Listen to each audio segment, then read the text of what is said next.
주님이 여러분 사랑하시는 거죠? 네, 그 사랑에 여러분도 반응하여 이 자리에 예배 헌신한 줄 믿습니다.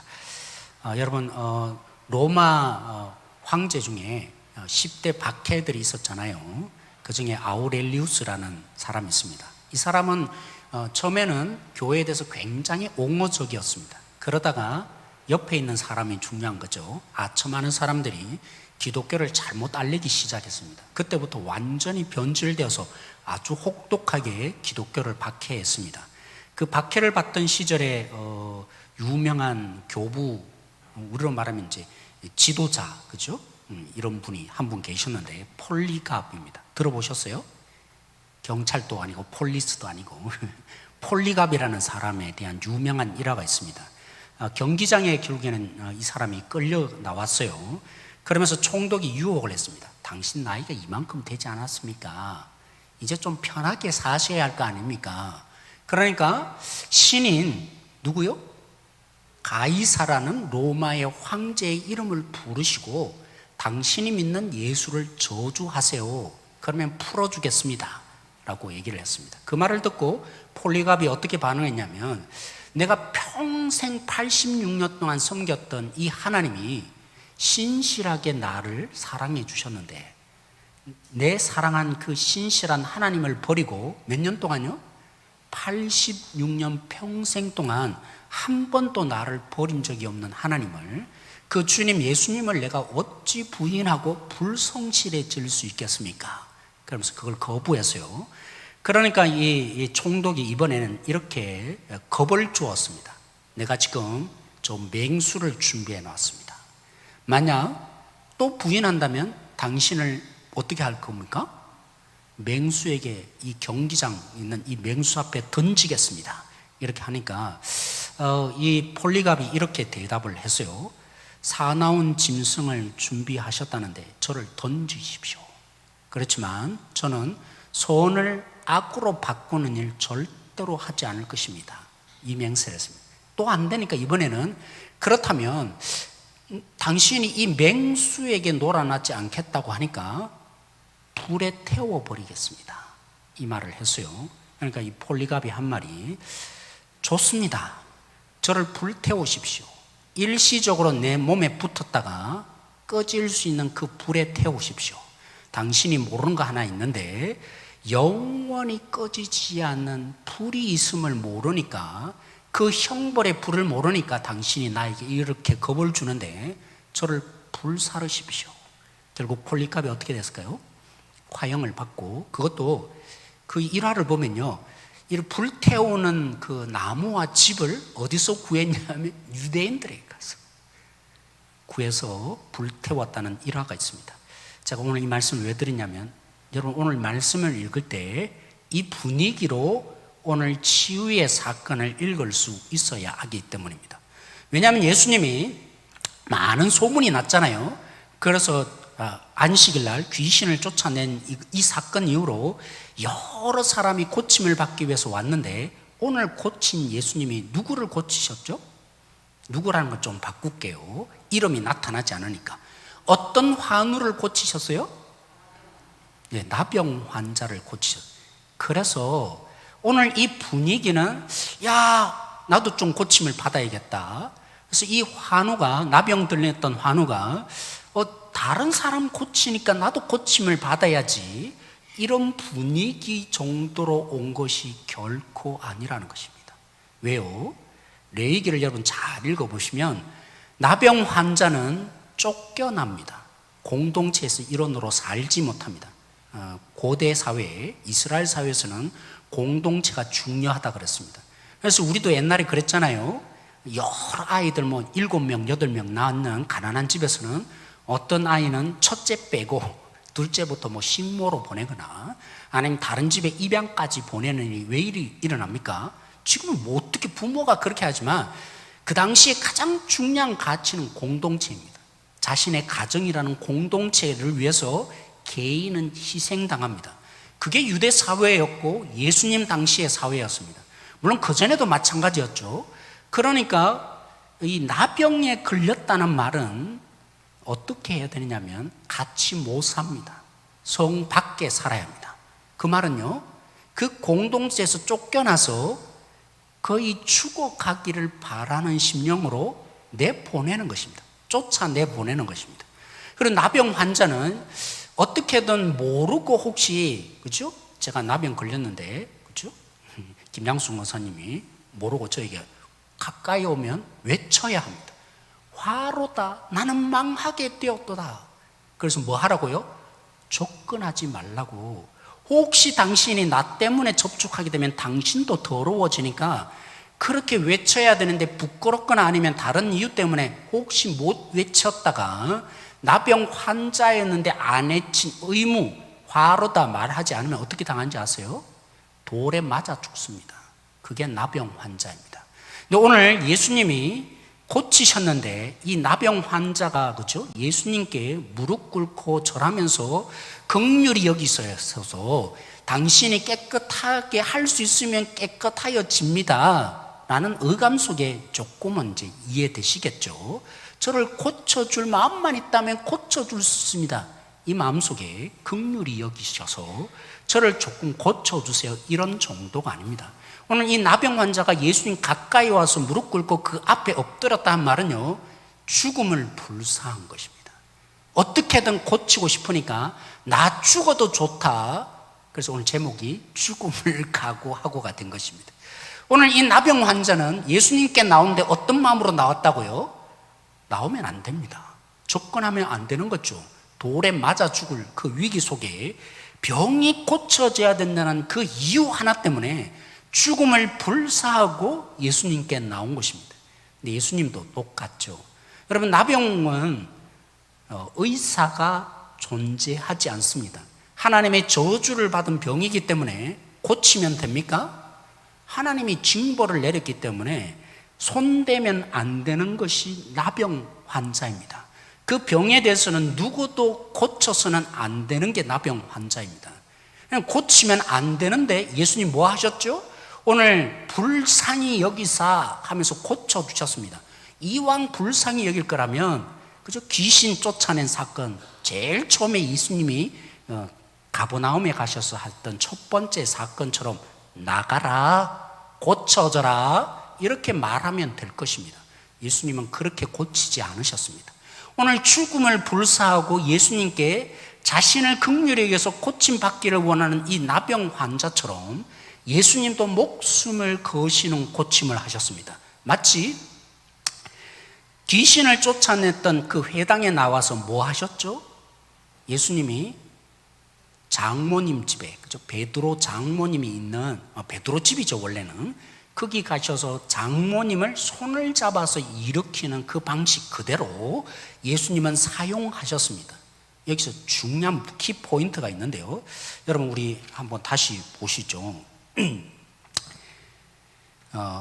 41절 말씀에 강조를 하고 있는데요. 손을 내밀었다 하고 그 다음 뭐라고요? 그에게 대시며 라고 마가는 두 번에 걸쳐서 표현하고 있습니다. 다시 말하면 접촉해서는 절대로 안 되는 환자인데 하나님의 저주를 받았기 때문에 접촉하지 말라고 화로다 스스로 외쳐서 접근을 막아야 하는 그 방식을 하나님이 주셨는데 오늘 예수님 뭐 하십니까? 접촉하심으로 고칩니다. 병은 그렇습니다. 그렇죠? 우리에게서 성경이 기록하고 있는 병은 하나님이 단순히 육체를 고치는 의미 정도가 아니라고 했습니다. 예수님이 말씀하신 것처럼 하나님 나라가 가까웠느니라, 하나님이 그토록 약속하셨던 예수님이 하나님의 왕권을 가지고 이 땅에 오셔서 하나님의 나라를 그들에게 주시며 통치하신 결과 귀신이 쫓아나고 병이 고쳐지는 일이었습니다. 그런 의미면 고치면 될 텐데 오늘 본문에 보시면 예수님 뭐 하셨더라고요? 손을 대셨다라고 마가가 특별히 강조합니다. 그래서 예수님 어떻게 될까요? 율법에 따르면 예수님이 부정해지고 더러워지십니다. 예수님은 그냥 고친 것이 아니라 예수님도 오늘 목숨을 걸고 이 환자를 고치는 방법을 선택했습니다. 그냥 나아라 하실 수도 있습니다. 접근하지 마. 내가 명할 테니까 너는 이제부터 깨끗하여졌느니라. 이럴 수 있습니다.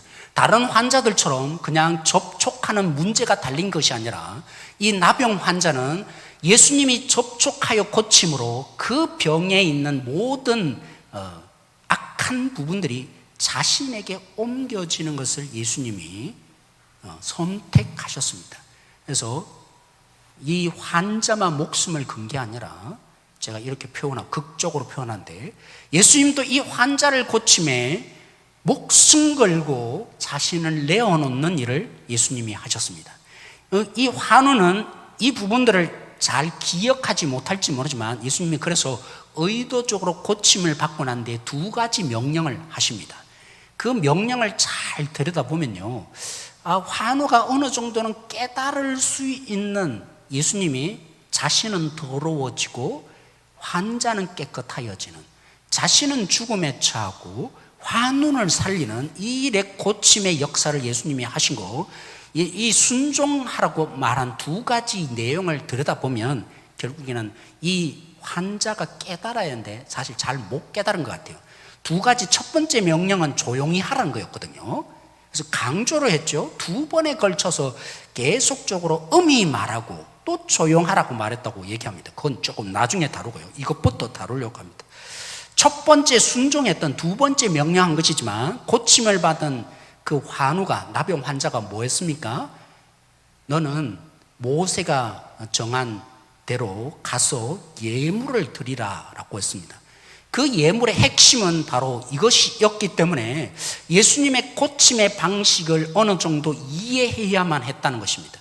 명령에서 고치는 것도 아니고요, 달아나라 하나님의 나라가 임하였다, 그걸 맛보는 정도가 아니라 하나님의 나라를 가져오기 위해서 결국 자신이 죽고 우리를 살게 하는 방법이라는 것을 환우가 깨달을 수 있도록 예수님이 그 방식을 모세 율법에 따라서 말입니다. 환자가 이제 깨끗해지면 제사장이 진찰을 합니다. 7일 동안 진찰한 다음에 마지막 깨끗한 것이 확인되면 하나님 앞에서 제물을 가지고 하는데 가장 중요한 핵심은 그겁니다. 살아있는 새 2마리를 가져옵니다. 뭘 가져온다고요? 살아있는 새 2마리. 그 2마리로 한 마리를 흐르는 물에 잡습니다. 그걸 흐르는 물에서 피가 뭐 떨어질 수도 있으니까, 땅에 떨어질 수 있으니까 땅에 안 닿도록 그냥 흘려보내도록 할 수 있겠죠. 아무튼 그릇 안에서 잡아서 그 피를 담습니다. 그 피를 가지고 뭐 하느냐면 그 환우의 오른쪽 깃볼과 오른쪽 엄지손가락과 오른쪽 엄지발가락을 바르게 하십니다. 그래서 이제 깨끗하여지는데, 그죠? 오른쪽이 뭡니까? 그래서 예수님도 우편에 앉으셨다, 그림 언어를 사용하고, 우편은 행동의 출발이자 정상이며 힘의 근원입니다. 그래서 오른쪽이라 말하는데 뭐라고요? 그 오른쪽 중에서도 오른쪽 깃볼과 오른쪽 엄지손가락과 오른쪽 발가락에 바르셨습니다. 제가 예전에도 한번 설교에 그렇게 표현했는데, 가요 중에 이런 것이 있습니다. 머리부터 발끝까지. 아세요? 제가 잘못 불렀군요. 하여튼 그런 가요가 있어요. 김종국이 불렀는데 머리부터 발끝까지 뭐 사랑해. 바로 그 얘기거든요. 왜 오른쪽 깃볼과 오른쪽 엄지손가락, 오른쪽 발가락이 있냐면 신체 중에 가장 위에 있는 것 중에 하나가 여기 오른쪽 깃볼이고 제일 밑에 있는 게 뭐라고요? 발이거든요. 쉽게 말하면 머리부터 발끝까지 피가 바르게 한 것입니다. 너가 이제 저주에서 풀려서 공동체로 들어가는데 뭘로요?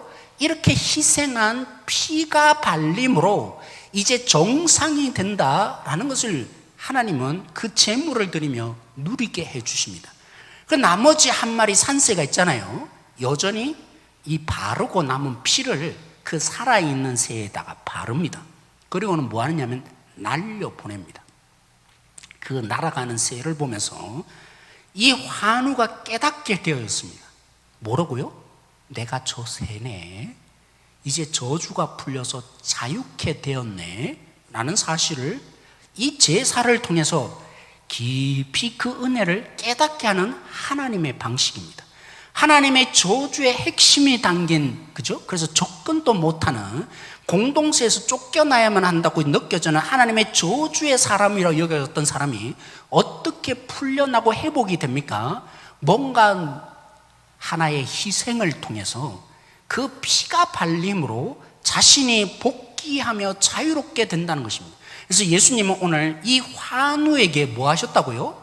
손을 대시며 그가 희생을 당하심으로 오늘 이 한 사람을 살리는 치유를 예수님이 하셨습니다. 그래서 우리는 이미 알고 있습니다.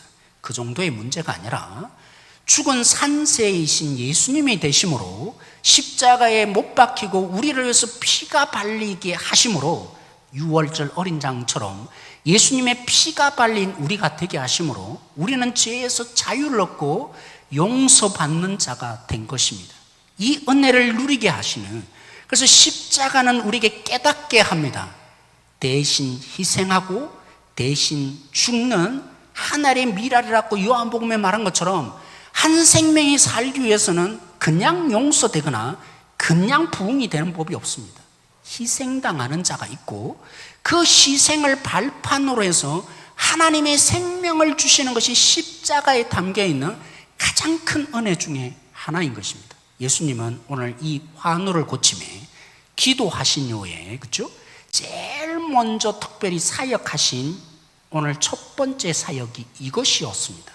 사랑하는 성도 여러분, 그런 부분들을 예수님이 담겨 놓았기에 오늘 첫 번째로 명령하셨습니다. 뭘 명령하냐면 말하지 마, 누구에게도 알리지 마 라고 했습니다.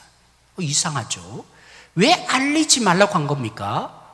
진짜 기적적인 고침을 예수님이 하셨는데 이들은 어떻게 생각하고 있습니까? 그들은 꿈꾸는 메시아가 있습니다. 다윗처럼 칼로서 정복하는 메시아, 경제적인 문제를 해결해 주는 메시아. 그래서 물론 구약에 있는 성경을 잘 알고 있는 이 이스라엘 백성들은 그 날을 기다리잖아요. 하나님의 왕으로 복귀하는 날을 기다리는데 메시아네 하면서 그들은 어떻게 오해하고 해석했습니까? 하나님이 오시는 그 메시아가 다윗처럼 칼로 로마로부터 해방시키며 자신들의 경제적인 여건을 바뀌어줄 그런 왕을 기다렸는데 예수님이 구약의 메시아가 오면 문둥병이 떠나가고 하는 그런 이사야에 기록된 메시지를 통해서 그들은 예수님이야말로 메시아네 하면서 예수님께 달려오고 있습니다. 예수님을 맞이하고 있습니다. 그럼 예수님이 이제까지 한 일은 뭔데요?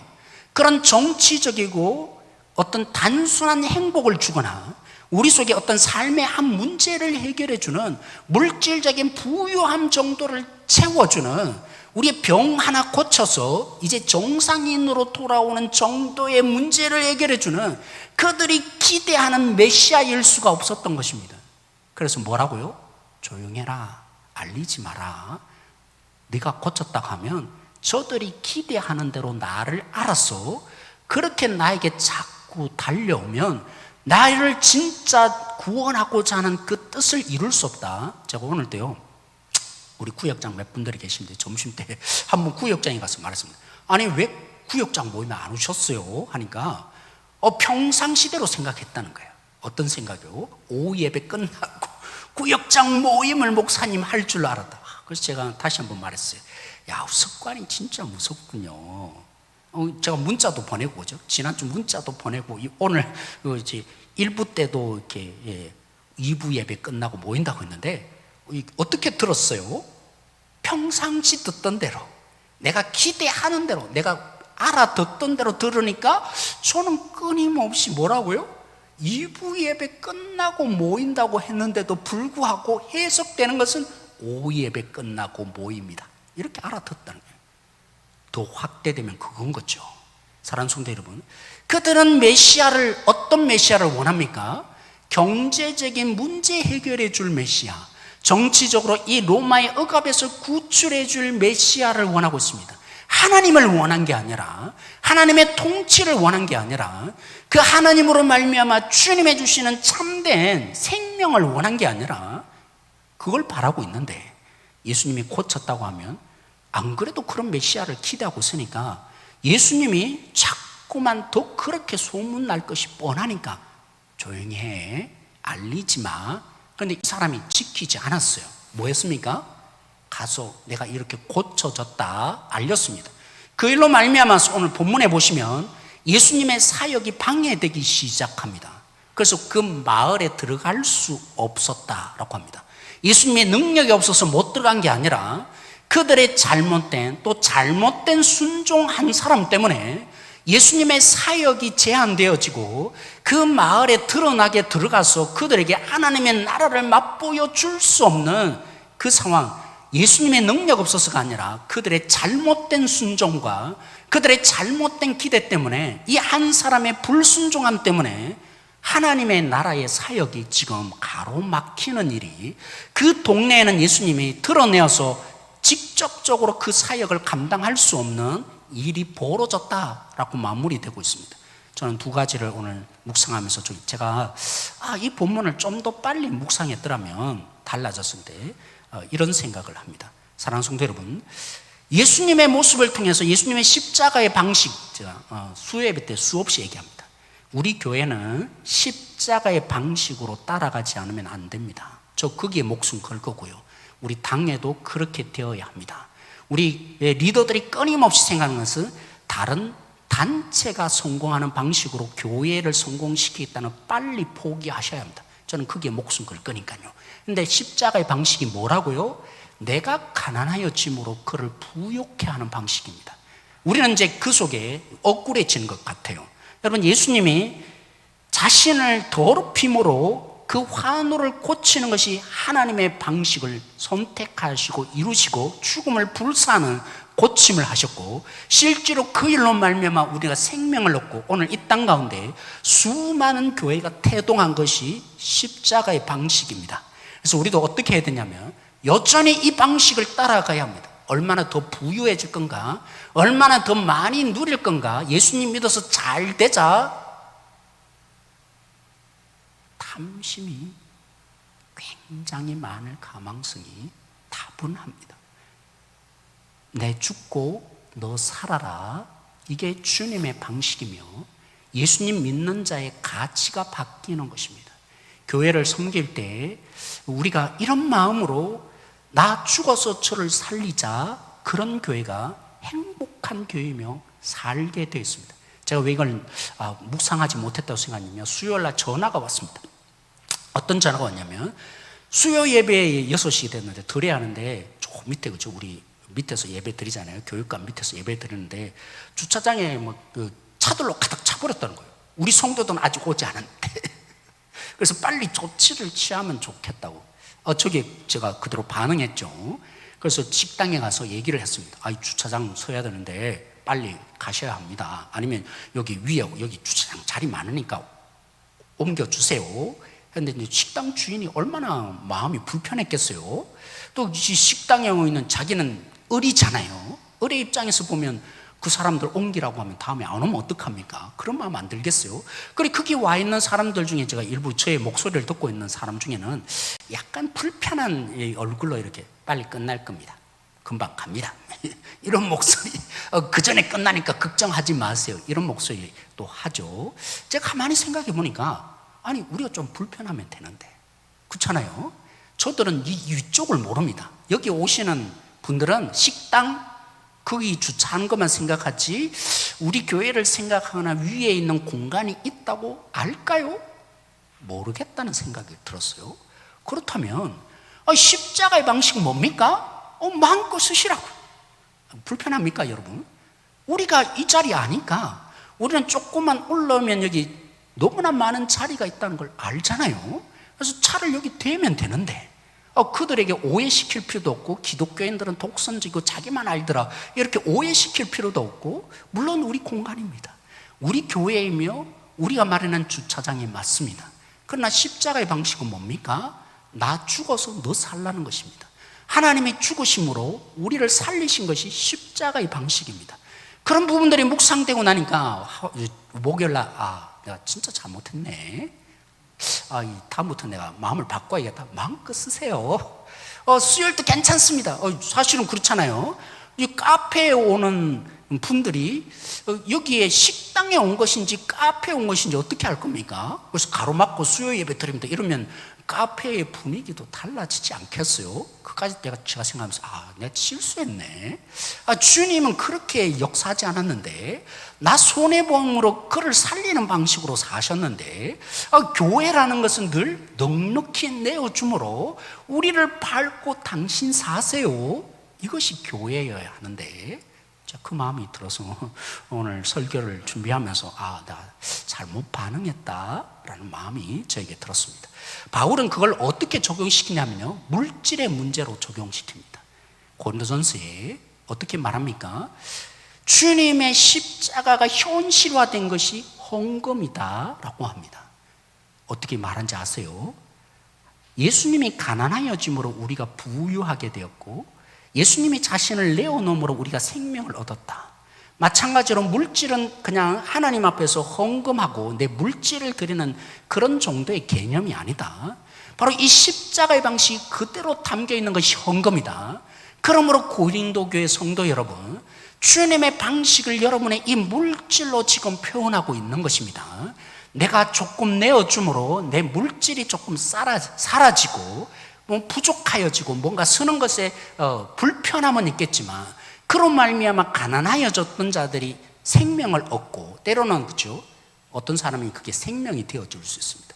그런 여러분들을 하나님의 진짜 복덩어리 되게 하고 십자가의 방식에 살게 하려고 그냥 내어주었으니 가난하여지는 게 아니라 더 은혜로 나타내려고 뭐 하시냐면 풍성히 채워주시는 하나님이 될 것입니다. 이 얘기를 하거든요. 사랑하는 성도 여러분, 내어주면 손해보는 것 같죠? 우리 교회가 마당을 내어주면 저들이 차지해버릴 것 같죠? 아니요. 내어주고 나면 하나님이 역사하셔서 더 큰 풍성한 내어줄 수 있는 이상의 채워줌을 경험. 그래서 저는요, 재정을 이렇게 세울 때 우리 김 장로님밖에 안 계시는데 재정을 우리는 나름대로 1년 예산에서 세웁니다. 그래서 얼마 이런 부분으로 당연히 그렇게 해야 되지만 거기에 저는 매여서는 절대로 안 된다고 생각합니다. 왜요? 하나님은 거기에 매이신 분이 아니거든요. 이 물질의 원리가 그런 원리라면 내어주면 생명을 위해서 마음껏 사용하면 하나님이 채우시는 걸 경험합니다. 저는요 종종 경험하거든요. 우리 카페도 마찬가지고 우리 방송 자제도 말고 여러분 다 그러신 거 아니에요? 어떻게 저는 한편 진짜 감사하더라고요. 우리 카페 하는데 처음 우리 장로님들하고 결정할 때 사실은 500만 원도 생각하지 않았어요. 그런데 채워졌잖아요. 우리 어떻게 하면 이제 도구가 될까? 물론 우리 성도님들이 정말 헌신하신 부분이 많이 있습니다. 저는요 뭘 느끼느냐면 이거다. 우리 교회가 앞으로 경험해야 될 것은 진짜 생명을 위해서 내어주면 하나님이 더 많이 채워준다. 이게 재정이 돼야 되고 경영의 방법이 돼야 된다. 얼마나 효율적인가 따져야겠지만 그건 넘어서야 하는 것이 교회다. 교회 학교를 진짜 살리고자 한다면 우리 재정상 부족함은 많지만 진짜 거기에 내어버리는 거죠. 그럼 하나님 뭐 하실까요?